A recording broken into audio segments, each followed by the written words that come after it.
Hey everybody, Boris speaking for us. Welcome to the weekly technicals for the crosses for April 22nd to April 26th of 2019.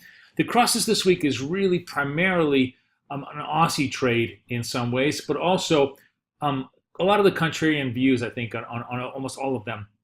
Because I think contrary to what the charts are showing us, or maybe my just interpretation of the charts, I see the ability to fade most of the stuff as a better trade than the ability to follow. So, three ideas I have for you this week. Aussie Swiss to the downside. This is very much extended as far as the trade goes. And I think, given the fact that Aussie itself, a lot of this has been driven actually by the strength in dollar Swiss as well, which I also think is kind of very extended at this point.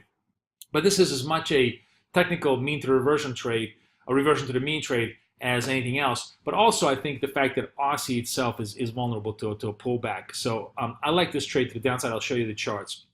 Euro yen, even though it's had a big decline, especially off of the weakness in the euro part of the cross, the yen part of the cross is holding up, and the euro is still holding bid. So to me, the fact that euro yen floating above the 20 SMA provides an interesting value proposition buy at this point on a pullback trade.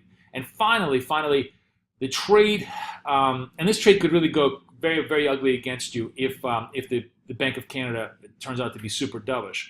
But my view is that there's a big divergence between Bank of Canada and Australia. The RBA is clearly going to be in a cutting mode. The Bank of Canada at very maximum will be just simply in a neutral mode. They're certainly not going to communicate any kind of potential towards a rate cut as we go forward. So I think the divergence between monetary policies could still work again for us in terms of looking at AUDCAD short. Let's take a look at the charts here and just see how they're setting up. So here's the Aussie Swiss. You can see the Aussie Swiss just had a huge extension. We basically had a rally from the beginning of the month. We're well above the moving average. We've stalled, and this is the key thing. We finally gotten a little bit of a stall price action here. And I think the potential for us to come in, move back down, quite strong, especially if we get that negative CPI print out of Australia, and that would pull us down just simply on the Australian aspect of it. The RSI is coming up, it's starting to roll over, also a little bit on the momentum side.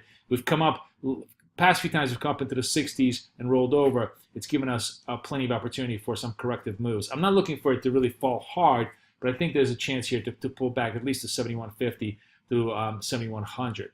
Now on the same theme, let's stay with the Aussie for a second and look at AUDCAD. And you see the same kind of a story here. Big failure to make 96s over the last couple of days.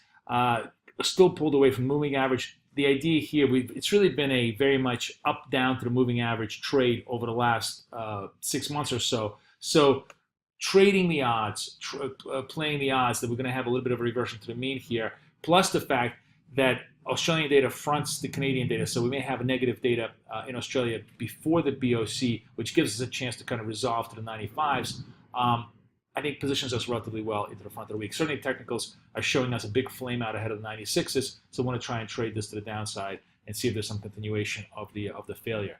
And last but not least, here's the Euro-Yen trade. And the Euro-Yen trade up here basically showing you a pretty decent support at the 20 SMA. Right, so yes, we hit a big breakout, we stalled, we came back down, but really haven't gone down much beyond that. And I think the story here is that we want to try and buy the SMA support here. 25 obviously is going to be the critical level that'll take us out of the trade, but the yen component is constructive. If the euro just simply hangs tight and the yen just takes off front of the week, we certainly have a chance to go back to the near-term highs here at around the 2660, 2670. Well, what is this area here? Yeah, around 2680, somewhere around there, at very minimum. So a bounce back off of a natural pullback towards the 20 SMA. That's how the crosses shape up. I wish you guys the best luck, the best of trading. Hopefully we'll get a little volatility as the week develops. Boris, over and out.